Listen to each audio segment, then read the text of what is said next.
I can give him the baby you can't. Those 8 words, spoken at my Thanksgiving dinner table, should have shattered me.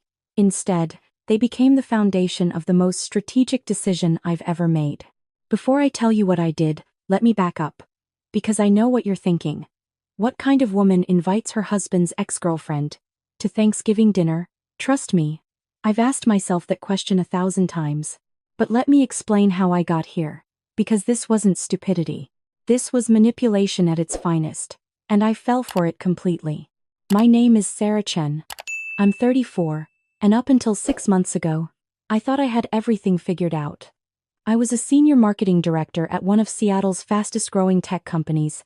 I had a beautiful waterfront condo in Belltown that I'd bought with my own money before I even met my husband. I had a marriage I believed in.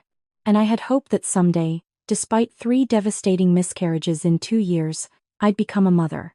That last part, the miscarriages, that's important.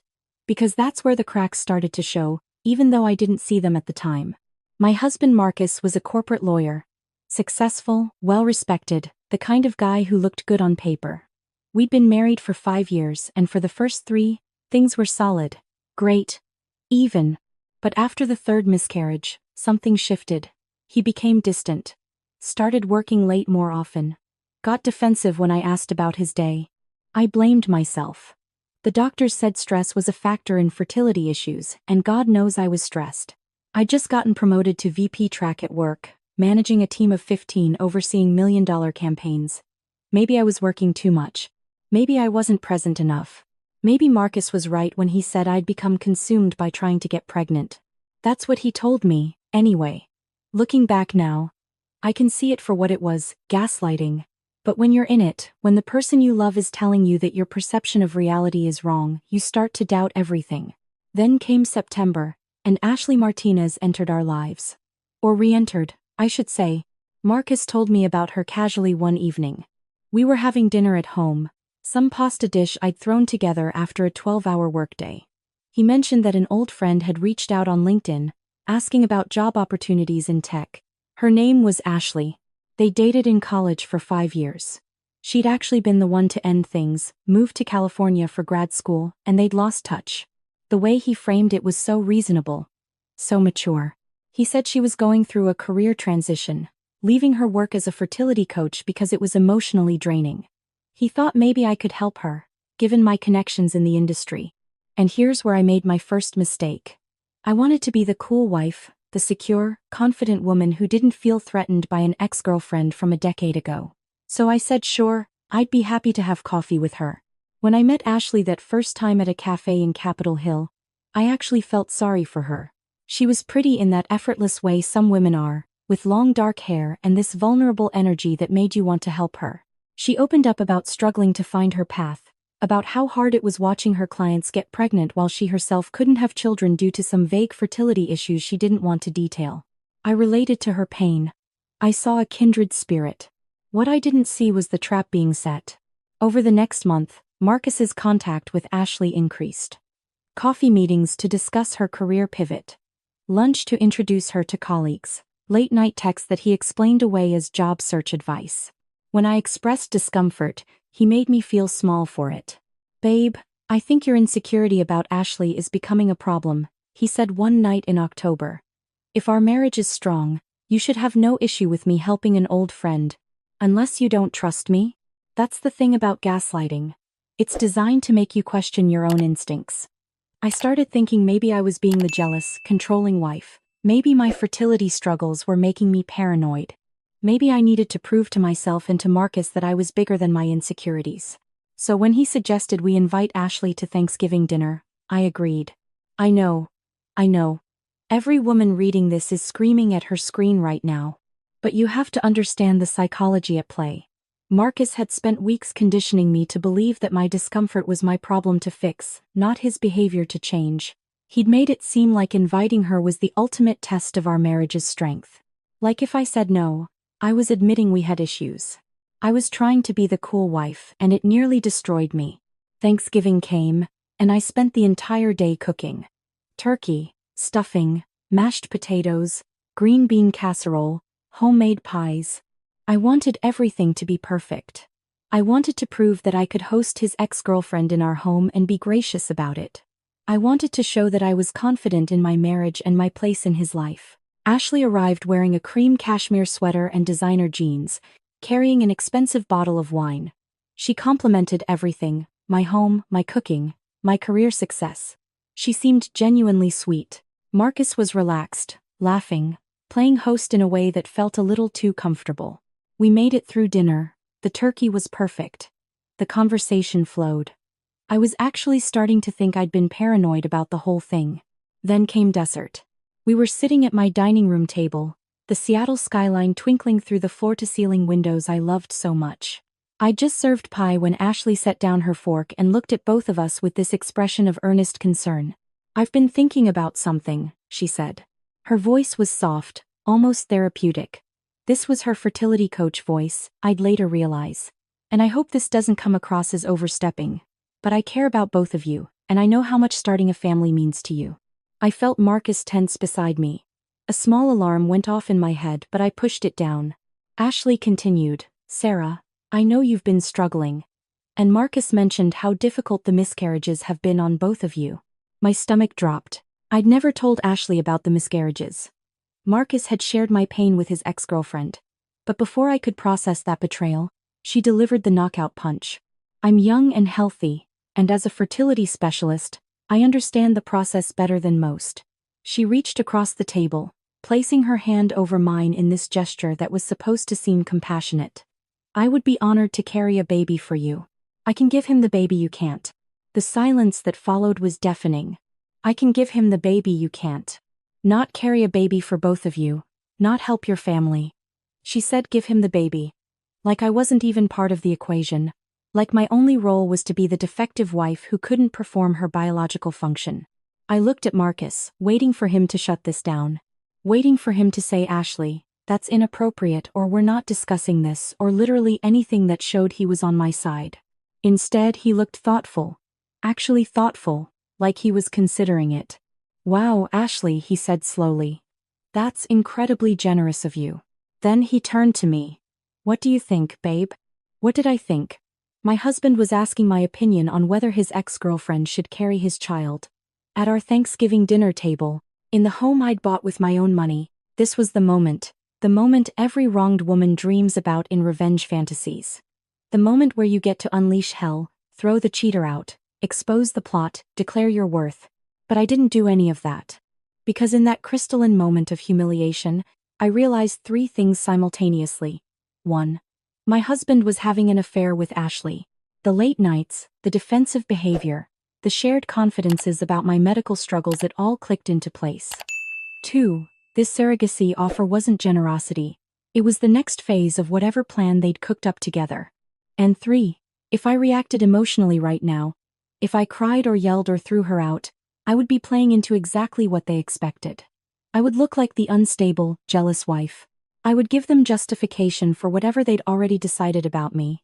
So instead, I took a sip of wine, set down my glass, and smiled.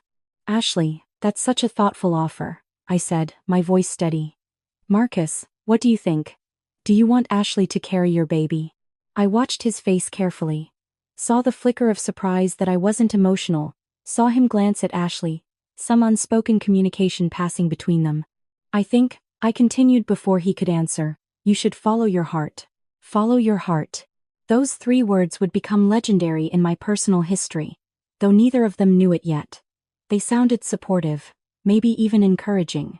But what I was really saying was, "Go ahead, show me exactly who you are. I'm watching now." Ashley's smile brightened. Marcus looked relieved. They thought I was actually considering this insanity. "Of course, there's so much to think about," Ashley said quickly. "The medical process, the legal agreements, the timeline. But I just wanted you to know the offer stands. Because I care about you both so much." I nodded. Served more pie. Changed the subject to holiday plans. Played the gracious hostess for another excruciating hour before Ashley finally left, hugging me warmly at the door and whispering that she was here for whatever we needed. The moment her car pulled away, Marcus turned to me with this hopeful expression. "That was really mature of you, babe. I know how hard this must be." I wanted to scream. Instead, I said I was tired and went to bed. That night, lying next to my cheating husband in the bed we'd shared for 5 years, I made a decision. I wasn't going to cry. I wasn't going to confront. I wasn't going to give him the satisfaction of my pain. I was going to burn his entire world down methodically and legally. The next morning, while Marcus was in the shower, I called my attorney. Not our family attorney, but a shark I'd heard about through work connections. Patricia Chen, no relation, but I loved the nominal coincidence. She specialized in high-asset divorces with infidelity components. "How soon can you meet?" I asked. "How soon do you need me?" she replied. 2 hours later, I was in her downtown office, explaining everything: the emotional distance, the late nights, Ashley's reappearance, the Thanksgiving dinner from hell. Patricia was in her 50s, sharply dressed, with eyes that had seen every variation of marital betrayal. She listened without interrupting, taking notes. "Do you have proof of the affair?" she asked when I finished. "Not yet," I admitted. "But I know it's happening." "Knowing and proving are different things in court," she said. "Here's what we're going to do. You're going to go home and act completely normal. Supportive, even. You're going to tell your husband you're open to discussing the surrogacy idea. You're going to buy yourself time." Why would I do that? Because while you're being supportive, we're going to hire a private investigator. We're going to document everything. And we're going to build a case so airtight that when we strike, he won't know what hit him. She slid a business card across her desk. "James Morrison, private investigator, specializing in infidelity cases." "One more thing," Patricia said. "Washington is a no-fault divorce state, which means legally, his affair doesn't matter for the divorce itself. But it matters for everything else: asset division, especially if we can prove financial infidelity, spousal support. And it matters for the restraining order we're going to file." "Restraining order?" "Against Ashley. If we can prove she knowingly interfered in your marriage, made false claims about her fertility to manipulate you, and conspired with your husband, we can argue she's a threat to your emotional well-being. Keep her away from both of you during proceedings." I liked Patricia immediately. Over the next 2 weeks, I became an actress. I came home from work and asked Marcus thoughtful questions about the surrogacy idea. What would the timeline look like? How would we handle legal parentage? Had he thought about the emotional complexity? He ate it up. Started opening up more, getting sloppy. Mentioned he'd been discussing it with Ashley, that she'd already started researching agencies and costs. Why would she need to research agencies? I asked innocently. I thought she was offering to do it herself. He stumbled over his answer. Said she was just being thorough, looking at all options. Meanwhile, James Morrison was documenting everything. Marcus and Ashley having lunch at a hotel restaurant downtown. Entering a room at the Fairmont Olympic Hotel on a Wednesday afternoon. Text messages retrieved from phone records that included phrases like, "Just say it at dinner like we planned and she's actually considering it, and once the baby comes, we can be together." The baby was the key to their plan. Ashley would get pregnant with Marcus's child, claim it was for us, and then at some point during the pregnancy or after birth, Marcus would realize he was in love with Ashley. They'd leave together, raise the baby, and I'd be left childless and humiliated. It was diabolical. It was also completely stupid, because they texted about it. James uncovered something else too. Ashley wasn't infertile.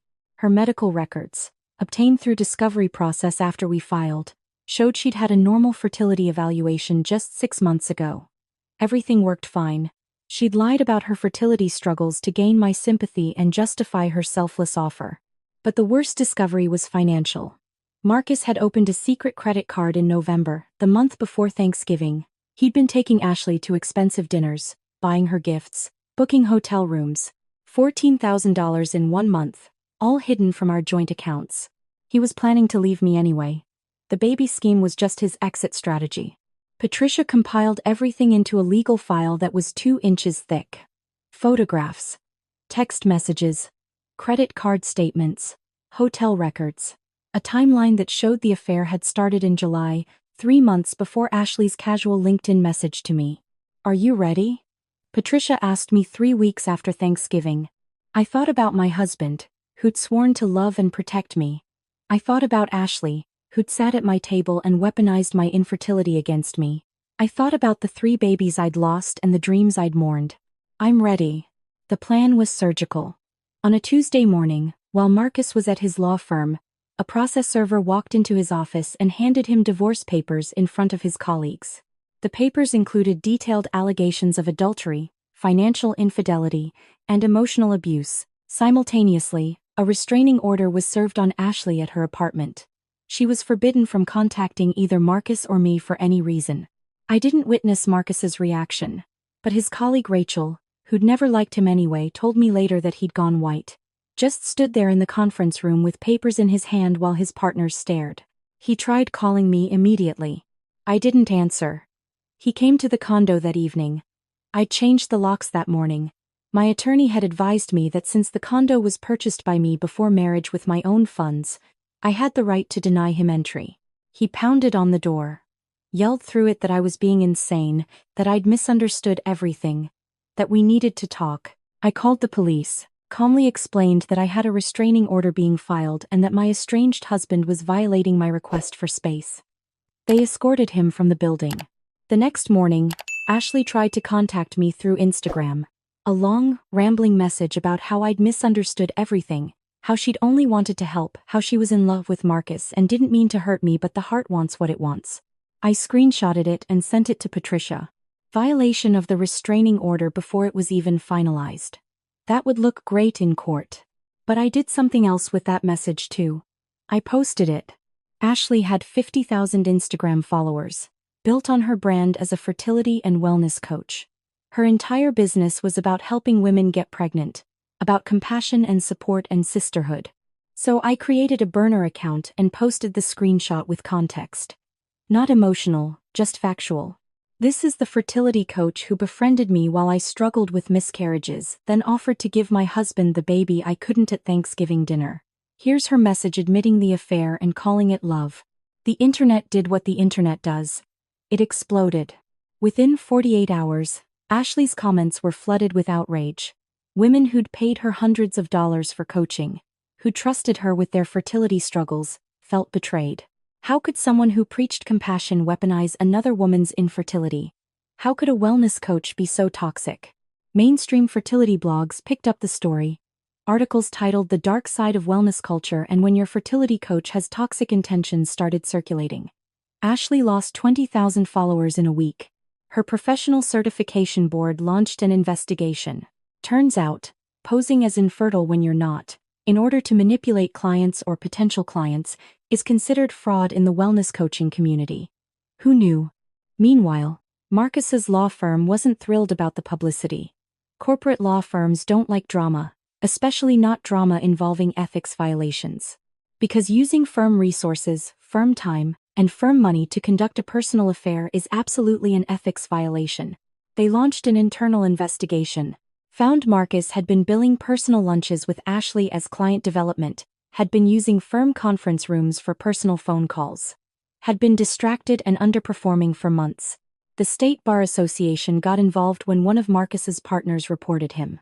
Using a law degree and legal knowledge to hide assets from a spouse during marriage falls under professional misconduct. I didn't have to do anything but watch it unfold. The divorce proceedings took 3 months. Marcus tried to fight for half the condo. Patricia laughed and produced the deed, showing I'd purchased it 3 years before our marriage with inheritance money from my grandmother. Separate property under Washington law. He tried to claim he deserved spousal support since I made more money. Patricia produced evidence of his affair, his secret credit card, and his plans to leave anyway. The judge was not sympathetic. He tried to paint me as unstable for the restraining order and the locks. Patricia played the Thanksgiving dinner recording. Yes, I'd recorded it. Washington is a 2-party consent state, but both Marcus and Ashley had been in my home with my knowledge. My attorney argued I had the right to record conversations in my own living space. The judge agreed. When Ashley's medical records came out showing she'd lied about infertility, Marcus's attorney actually grimaced. In the end, the settlement was everything I wanted. I kept the condo. I kept 70% of our marital assets, based on the adultery clause in our prenuptial agreement that Marcus had signed without reading thoroughly because he'd been a cocky lawyer who thought prenups only protected him. I kept my retirement accounts. Marcus paid my attorney fees, which were substantial. The restraining order against Ashley was made permanent. She couldn't contact me for 5 years. But the real consequences weren't legal. They were social and professional.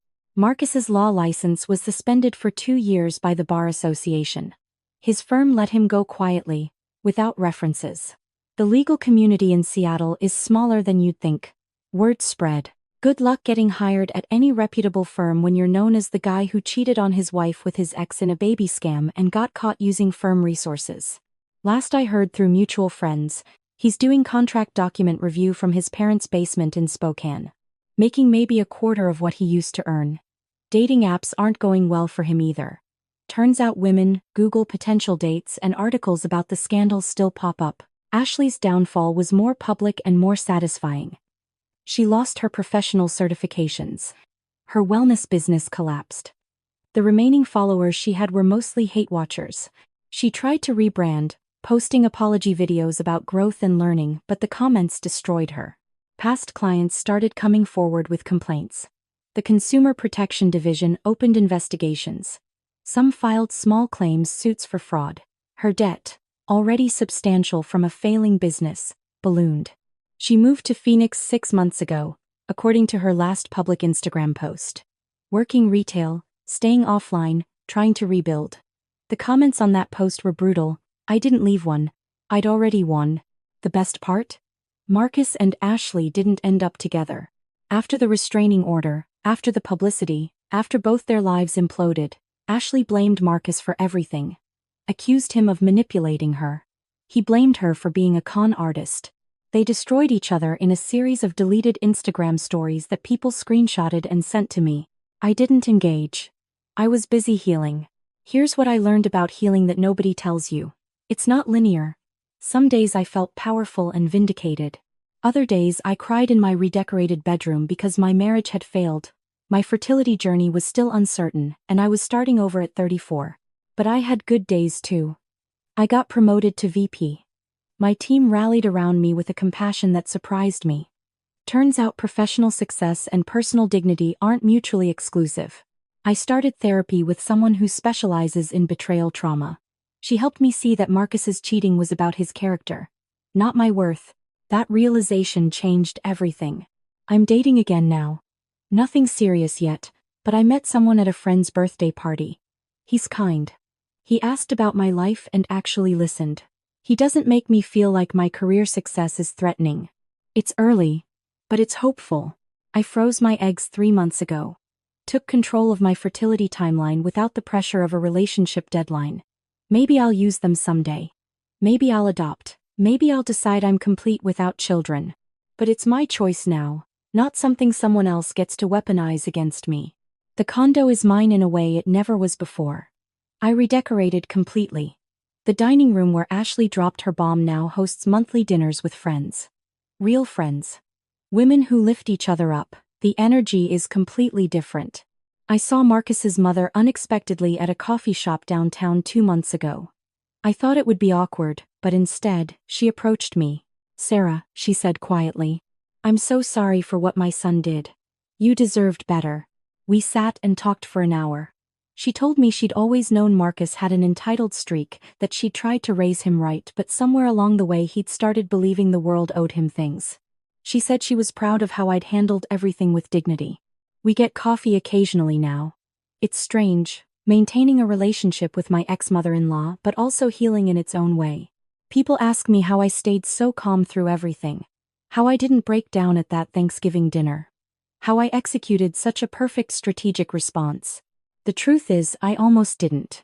In that moment when Ashley offered to give my husband the baby I couldn't provide, I wanted to scream. I wanted to throw wine in her face.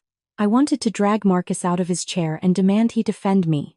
But something in me knew that emotional reactions, while satisfying in the moment, don't solve problems. They escalate them. And what I needed wasn't escalation. I needed information. I needed time. I needed to transform my hurt into strategy. Following your heart is only good advice when your heart is attached to a functioning brain. That phrase, ironically from some Instagram quote I'd seen months before, became my mantra. My heart wanted revenge. My brain figured out how to get it legally. I won't lie and say I'm completely healed. Betrayal leaves scars. There are still moments when I question my judgment. How did I not see the affair? How did I let myself be manipulated? How did I marry someone capable of that cruelty? But therapy taught me that abusers are good at hiding their true nature. Manipulators are skilled at making you doubt yourself. And sometimes the people we love the most are the ones who hurt us deepest. Not because we're weak, but because they know exactly where our vulnerabilities lie. Marcus knew my fertility struggles were my deepest wound. So he aimed for it.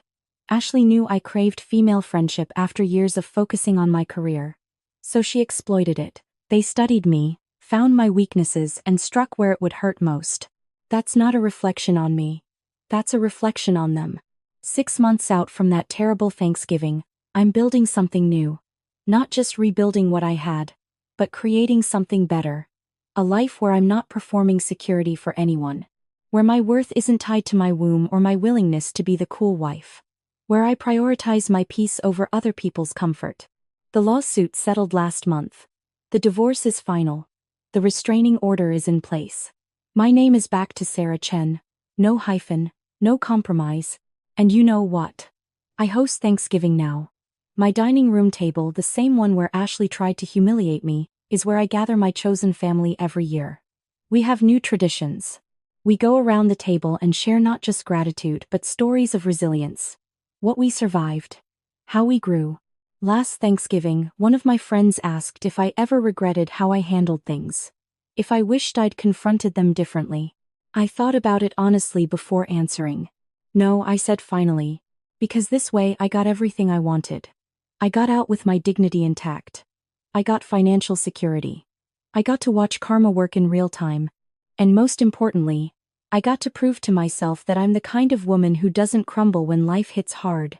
I'm the kind of woman who fights smart. Someone else asked if I'd ever forgive Marcus and Ashley. Forgiveness isn't about them, I explained. It's about me releasing the poison of anger so it doesn't consume me. I've forgiven them in the sense that I don't actively wish them harm anymore. I don't need to. They harmed themselves. But here's the thing about betrayal that I want everyone reading this to understand. If you're going through something similar right now, if someone you love has violated your trust, if you're sitting at your own terrible Thanksgiving dinner watching your world implode, listen to me. You have choices. You can react emotionally, which is valid and human. You can confront immediately, which sometimes is necessary. But you can also choose what I chose, strategic silence. Strategic silence doesn't mean weakness. It means power. It means taking time to think instead of react. It means gathering information before acting.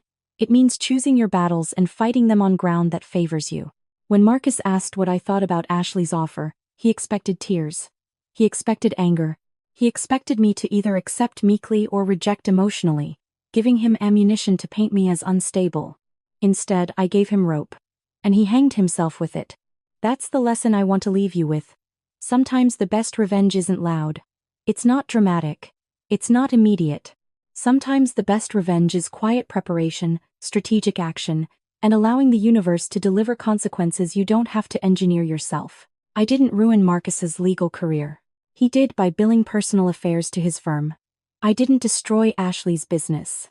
She did, by lying about her fertility and manipulating vulnerable women. I didn't end their relationship. They did, by being fundamentally selfish people who turned on each other the moment things got hard. All I did was document the truth and let it speak. It's been almost a year now since that Thanksgiving.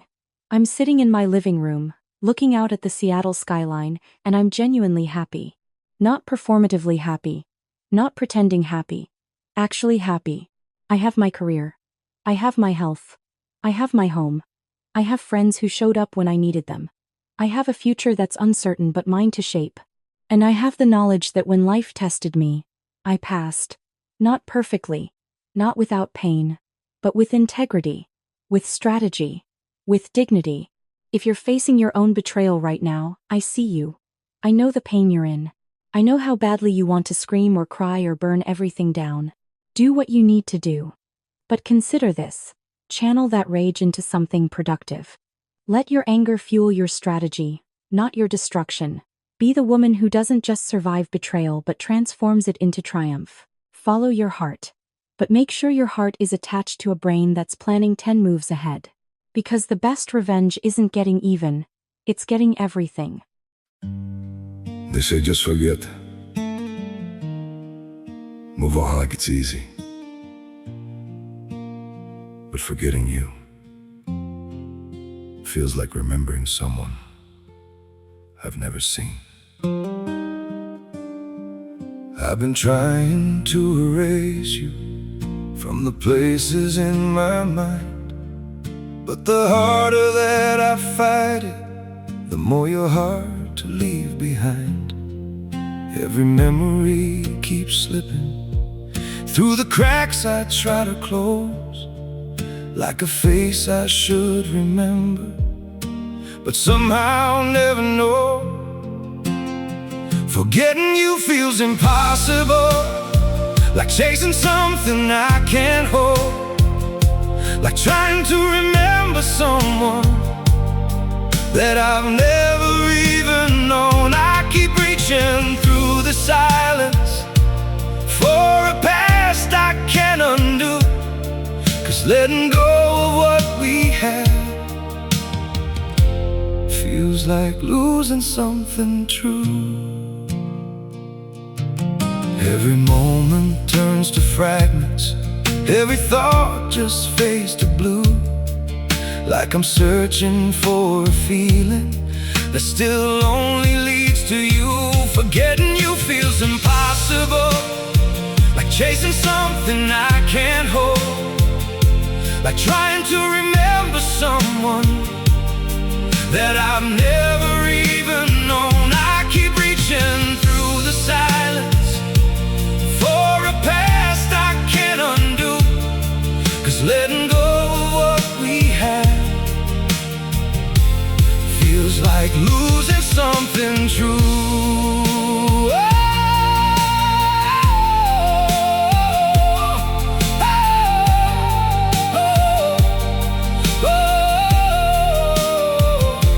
If I never met you, maybe I would know just how to heal.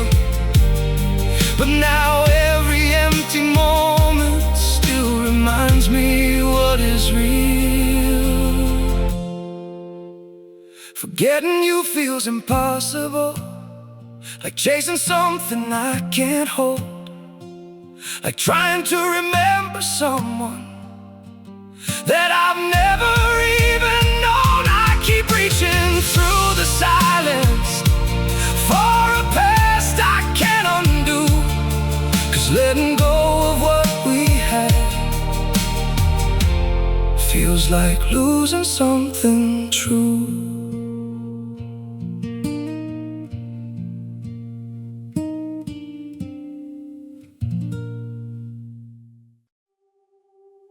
I'm freezing, I'm bleeding, slowly fading away. But don't worry, I'm fine.